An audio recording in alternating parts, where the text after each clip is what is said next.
Welcome back. So, on to part 3 now. We've done the electronics, we've done the shoe boat release thing. Now we're going to work on the rest of the release mechanism, which is like the block. Pillow block, we'll call it, with the slidey linear actuator release thing. Another chunky chunk of aluminium I found. This will do. So we're going to lop that off there, tidy it up. It's already from the previous machine it was mounted to, drilled and tapped, which will be perfect for mounting it to the plate. Then we're going to drill a hole here, bore it out for the linear bearing, and then that's press the bearing in, and then that's the mount for the thingamajigget. The last one was a long video, nearly an hour long, and we only made a shoe or a boat and a disc. So this time I'm going to do a couple of time lapses to see if we can't motor on a bit and get some progress on this one. Okay, let's do it.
So we've drilled the holes. I've drilled it up to 14 mil, and what I need for my linear bearing is just shy of 15 mil, 14.98, 14.997, just so I can press fit that. Now I could buy an unusual sized drill bit to do that, but then I've got to wait for it to come, and it's probably going to be like 15-20 quid for one drill bit, which I'll probably never use again. So time to break out the boring head. This is a little snippet in between because for some reason, as I was finishing off boring the hole in the block, the video stopped, which I didn't realise, so you never got to see me doing the boring head. Which, just out of interest, this is a boring head. You can put different tools in it, set it different ways, and then you can adjust the offset from the centre to where this tool spins around, rotates, and you can set it very accurately to bore out any size hole. This will do from, well, the smallest bit you can get into it, maybe about 10 mil, up to probably, I don't know, 150 by sticking a tool out the side and having it down and having this big whirring thing spinning around.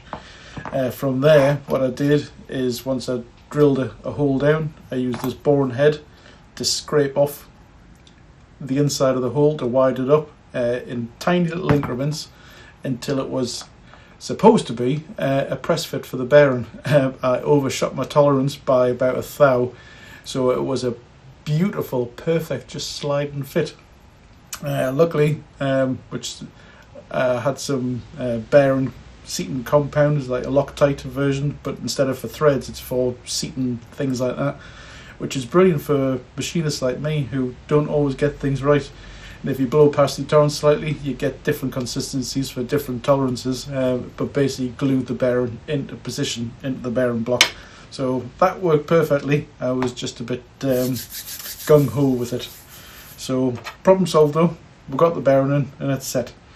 Super. So then, let's have an update of where we are so far. Machined the pillow block. I got my glue back from a friend, so the linear bearing is now bonded inside there. It would be nice to have a press fit, but I blew past the tolerance by, I don't know, 1 thou. This Loctite 648, like a retaining compound for, you know, bearings and things like that. Seats. Think of it as a fancy glue for metal, and poor machining techniques. Obviously we've got shoe or boat, what I want to call it, anodised the release swivelly bit. I had a run going on, so I thought, why not? Everybody loves a bit of gold. No other reason than it made it look pretty, and to be fair, the release is going to be right on the bottom, so I mean we're talking marginally, but the anodising gives it a hard coat, so it's going to improve the wear resistance slightly. Obviously this is going to be the wear point. I mean, not that this is going to be used 1 billion times, but while I was on, I machined another disc, and I'll get that one made just as a swap out replacement should that one ever fail. I've got a bit of ground steel bar to go in the linear bearing. What else have we done? I know I was jumping backwards and forwards here, but back to the electronics, the switch, the foot pedal I was going to make.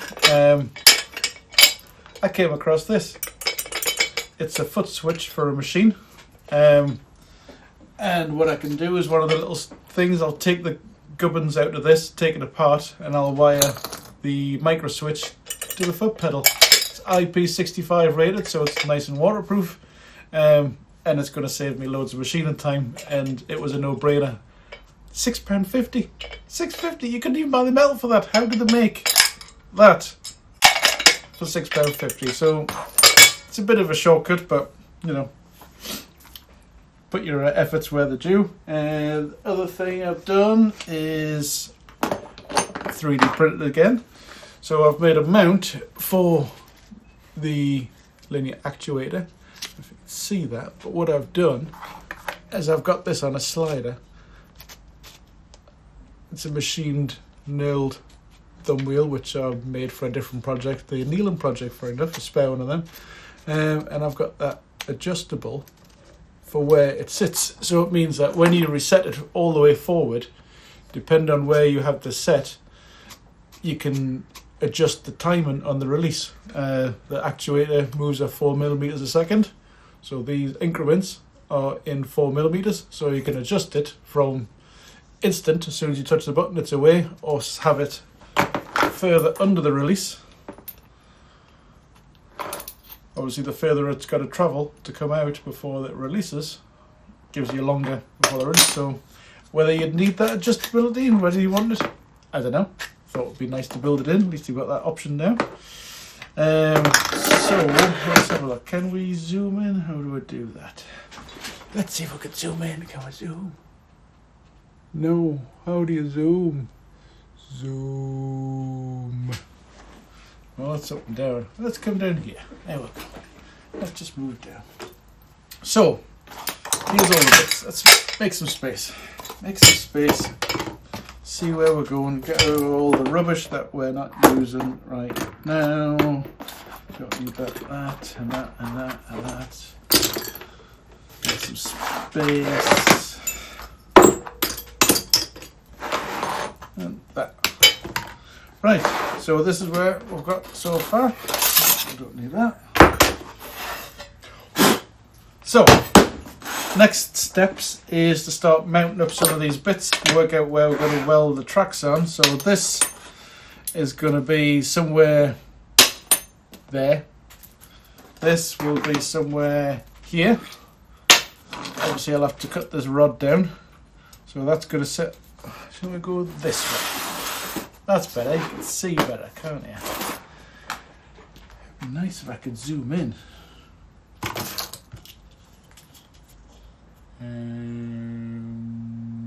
Do we go like this?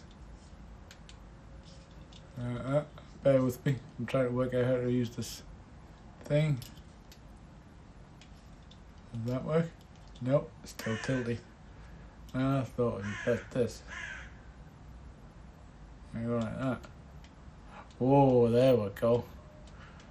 Zoom, zoom, zoom.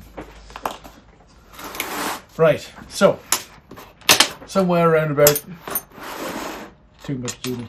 Somewhere around about here, that's going to go there. The boat or the shoe or whatever we're calling it. The pillow block will sit behind it with the release to go under there. Like that, to hold it to stop it from lifting up. This will go somewhere here. This will go somewhere here. Then we'll mount up where guide rails there. That's an 8mm rod. That's a 9mm shaft. So rather than cutting a slot in that and trying to get it onto this little hole here, I'm going to make a little adapter. So I'm going to machine an 8mm hole on one side, 9mm hole on the other side, a couple of grub screws or through bolts or something to lock this together. I think it'll be stronger because if I machine that, I'm going to have 1/2 mm of metal either side, which will just break off. So we'll do that. What we're going to do is I cunningly machine this. That distance there is 10mm. So I've got 10mm of play, which is the equivalent of 0 to 2.5 seconds ish. On here you'll notice I've got 0 to 4, giving us much more range. I'll leave this adapter with a bit of a gap so I can slide it and give us a bit more play, so future proofing it. If I do want more range on the time, I've got this already done. I've got the tolerance to move this back a little bit to give us a bit more space, and then it's just a case of machining a new disc with a longer run off. I mean, I could set it this way around and give us a bit more run. I don't think we're going to need it, to be fair. Why are you going to want to press a button and wait 5 seconds before something goes pew? So I think the 1 to 3 seconds or 2.5 seconds will be enough. So that's what we'll do next. So basically we'll machine an adapter for this to join these two bits together. We'll work out where this is going, where it needs to be. We'll lock that down because this wants to be sort of up here somewhere. That wants to be probably at a full extent. Bit of space to get that in. That's going to be about there. And that's going to be about there. So once we've got this adapter machined up, them joined together, we'll be able to see where the whole kind of train wants to sit. We'll work out where the mounting holes are to fix this down, fix this down, fix that down.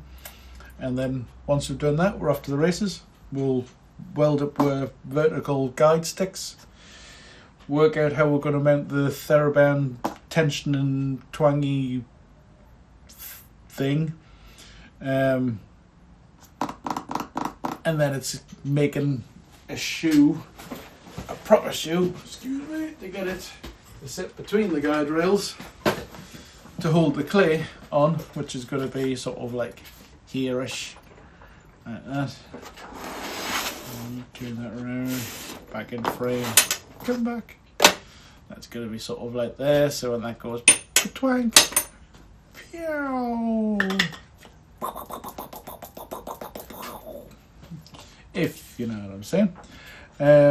So, oh, wrong one. Let's go back to blue. That's the Zuri. And then can we go up? Hello. Damn, too much zoom. So we'll do that next. So we'll machine this doodad here, and let's see how we go. Okie dokie.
Sharp edge. This isn't a normal file, as it turns out. For interest, should I say. This is a lathe file. So a normal file has the teeth. Let's get another normal file.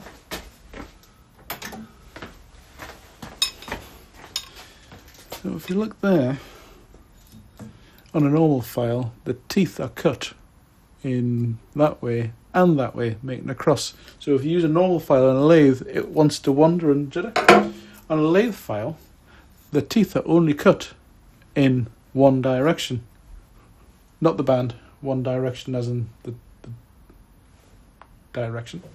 And that way it doesn't clog as much as a double ground slotted cutty filey teeth thing, and it doesn't want to skip. So that's a file that's designed to be used on a lathe. So interesting. And then, right then, so we're going to take this off at 28mm because that will give us a bit of wiggle room. So that's going to take us to about there. So 14mm needs to be the bigger. Is 9mm for the other doodad. Actually no, because that's not 14mm thick. So take a quick side hook of that doodad. Where is it? What's this? Oh, it is 9. Yeah. So I want to go. Have I got any batteries in here? God damn it! Never. It's the problem with digital things. I don't know if you can see that. I've got a little digital caliper on my tailstock, so I can measure how deep I'm going. But as always, when you come to use it, the battery's dead, which is nice. So let's do it. I mean, we're not, again, I keep saying this, we're not building the spaceship. If I was doing it more accurate, I'd 14mm, I'd get a battery for it. But as it happens, I just need about halfway. So let's just mark it on the drill with a bit of tape. There's my front, that's going there. That's my depth. I just need about 14mm.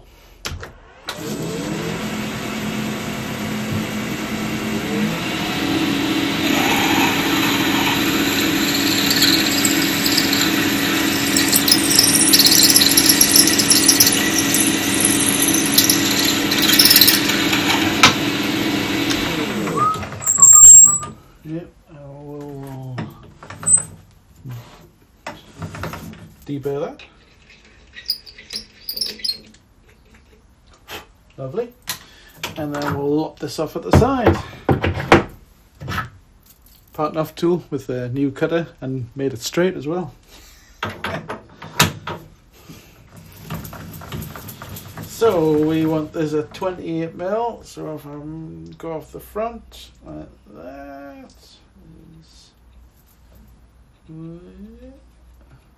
There, and I'll bring it back, 28.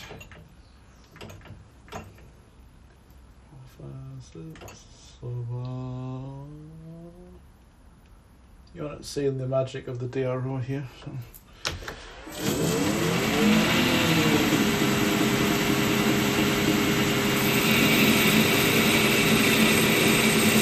That's a bit better, isn't it? I mean, I haven't got like 16 feet of stick out like I did before as well, which helps.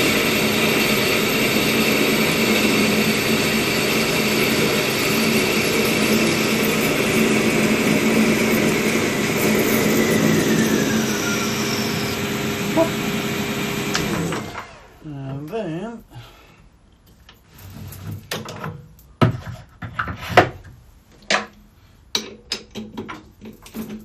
a chunky chunk for another day. Lop this back in to clean up the other side.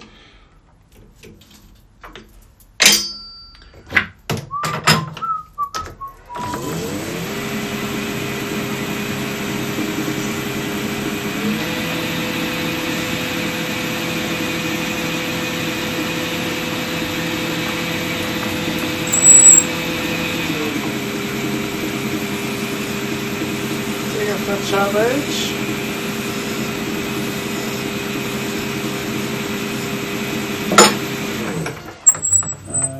Give that a little wiggle, and hopefully, if we've done that right, come with me, and you'll see something about imagination. Wrong way. Whoa, over there. Right, little doodad. Where's my rod? So, the rod should fit in one side. It's a bit tight, but that's nice. Yep, the rod goes on one side. And then, if I've done it right, hopefully, that will fit on the other side. Ooh, it's snug. It's very snug. My Might give that little buff out. It does wiggle on. It's going. Yeah, that'll go there. Super. Now we've got an adapter. What we'll do is we'll cross drill a hole on each part of it. Tap it, stick a grub screw in so we can lock it into place. And then once we get it mounted off, we'll work out how long this needs to be and lop it off. And then we'll get everything stuck to the plate. Exterminate.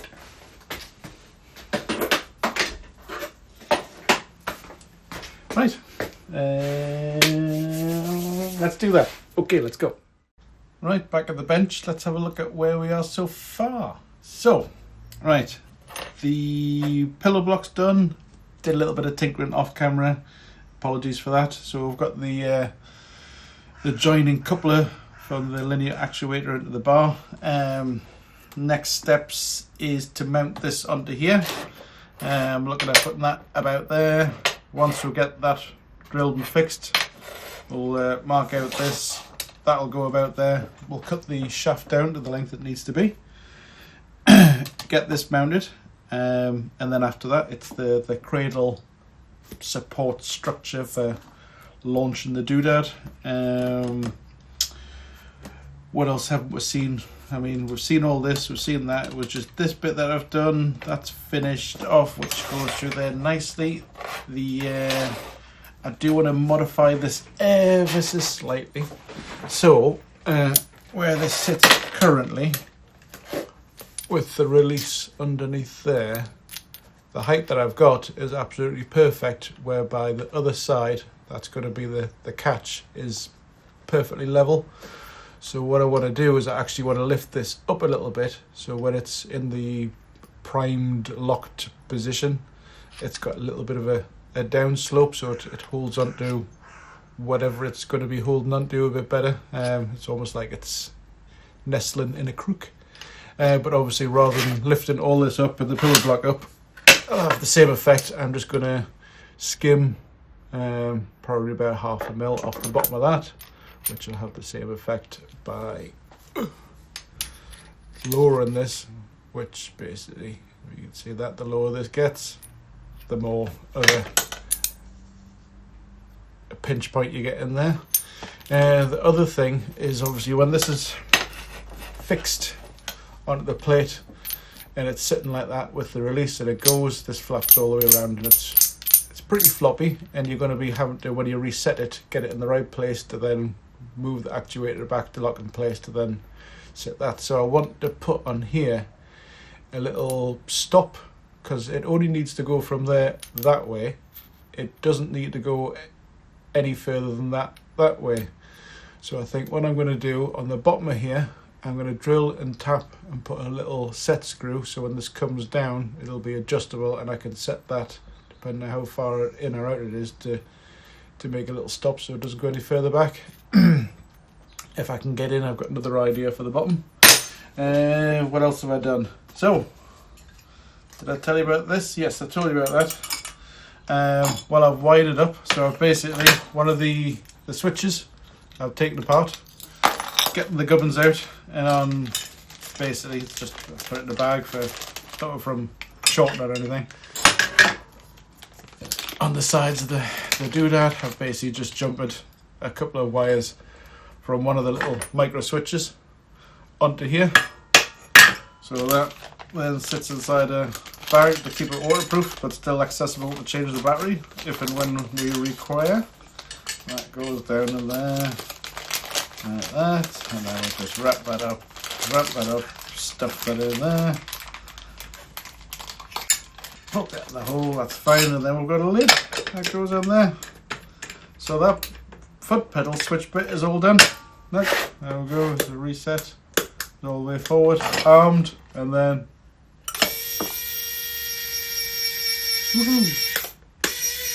reset, go with the pedal, smash, smash, oh I didn't switch it on, smash. So there's my foot pedal done, and then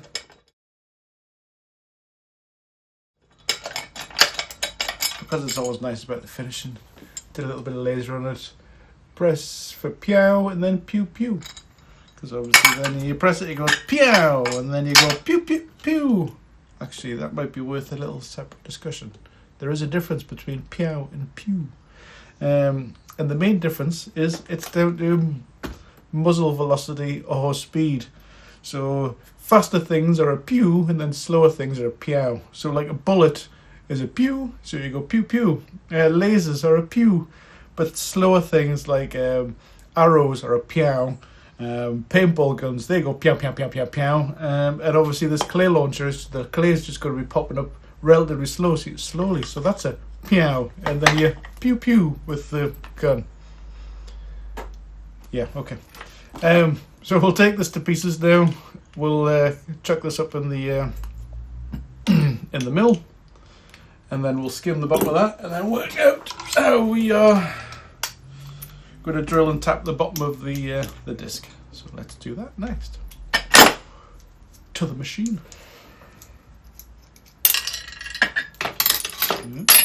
Pop, pop. We'll just need that bit. So follow me. Can you follow me that far? Whoa, whoa. There we go. We'll chuck this in here. We need a couple of thin parallels. There's one that look nice. So we'll sit to the side. Sit that over the top so we go that way.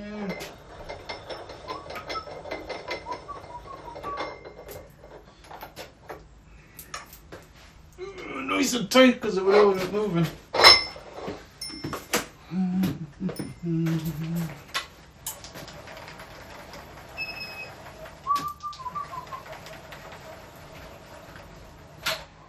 Got on that one, manual up.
Machines itself.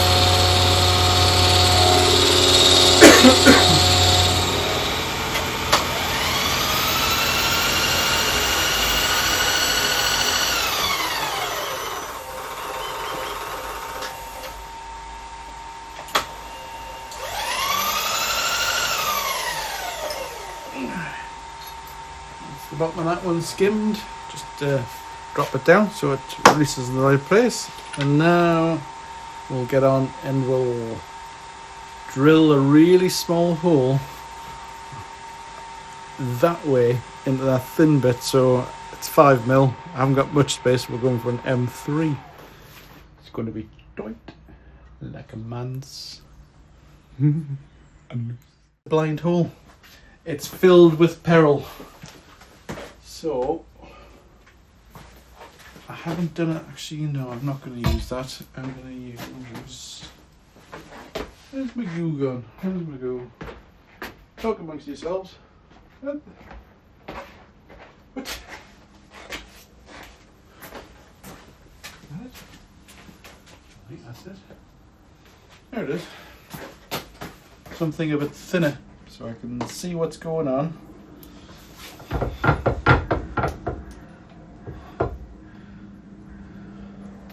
And then you can prepare to witness the snapping of taps, which would be somewhat inconvenient, quite annoying. It's all in the start. It's all, well, Happy Gilmore. Well, no, Chubb says it's all in the hips, but it's all in the start. Making sure you get everything lined up. Tweak, you get it straight, and then you start straight, it'll finish straight. There's nothing worse than a drunken thread. And it's not mega deep, this hole, it's about 20 mil, and I only need to go about 16, so I've got a little bit of space at the bottom for all the rubbish to pile up in. I'm just feeling for it starting to bind. All feels lovely at the minute.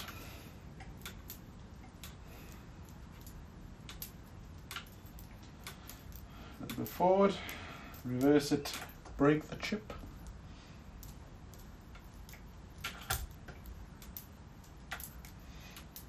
I'm gonna back it off there, empty my hole, clean my tap.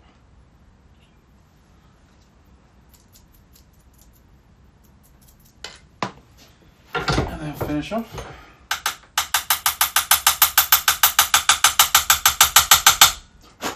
Take out all the rubbish.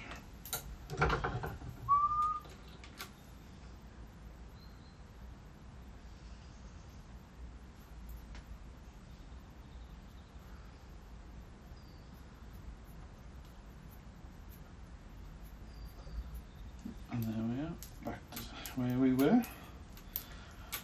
Almost done. I love tapping holes. Very therapeutic. Come in closer. See the magic. Ooh. Tap. Oh, there we go. It's binding up. I think that's the bottom of the hole. Let's not go any further, because that's when things go plink.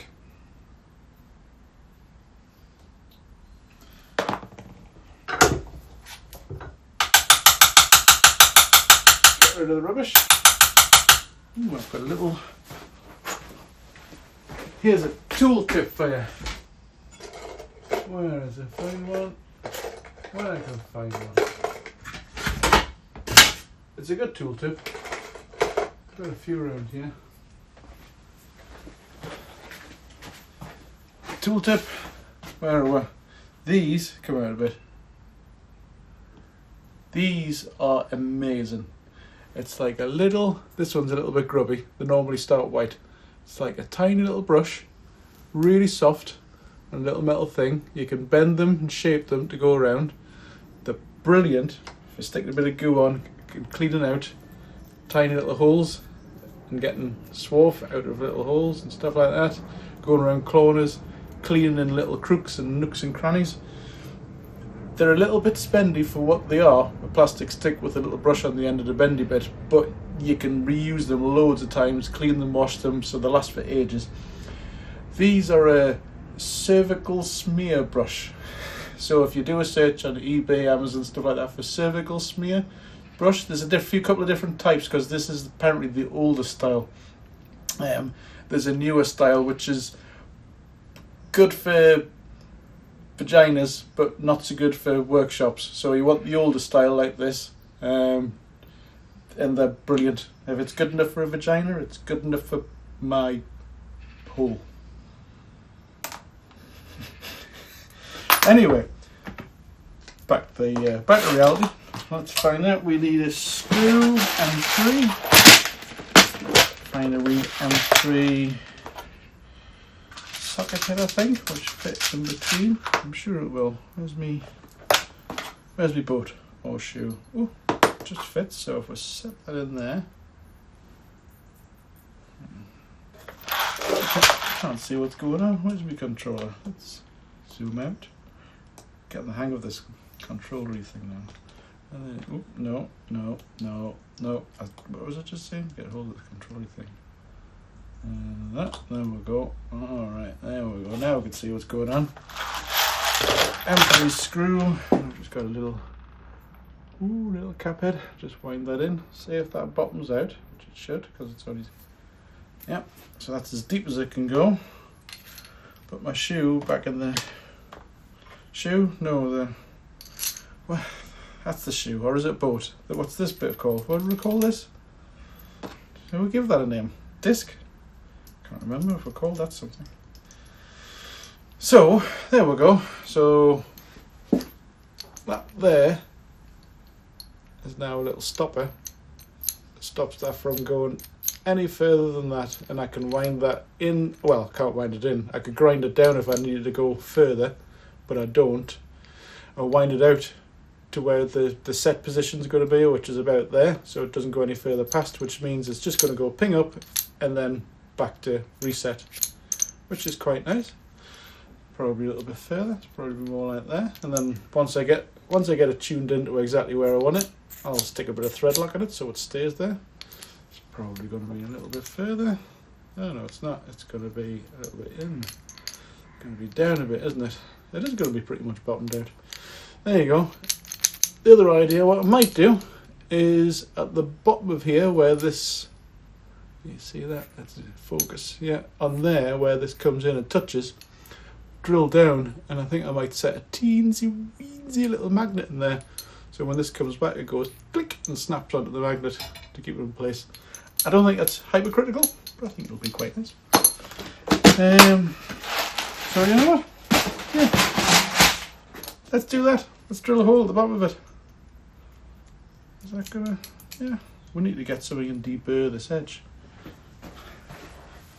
Because apparently, according to Quinn from Blondie Hacks, deburring is what separates us from the animals. I thought it was opposable thumbs. Lovely.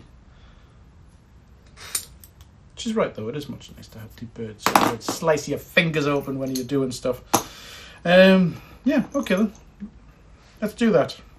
Let's take this out, drill a hole for a teeny, where's me in here, that one, in the drawer that says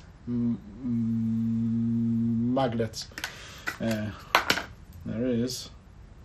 There we go, here I have some.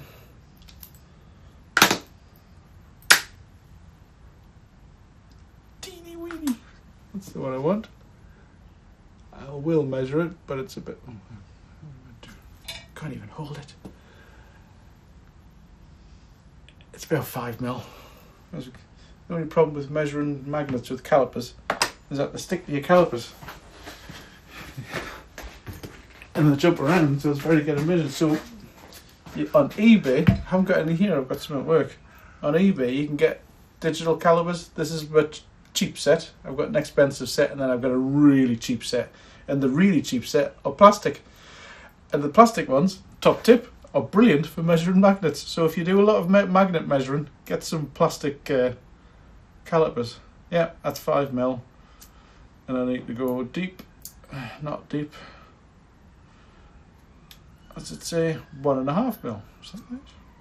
Yeah, 1.5mm. So we'll keep that there, not lose it. And we'll smash a hole down the bottom of that. Doesn't matter which side. No, we'll just make it right. Right then. Let's do that. Back in the mo.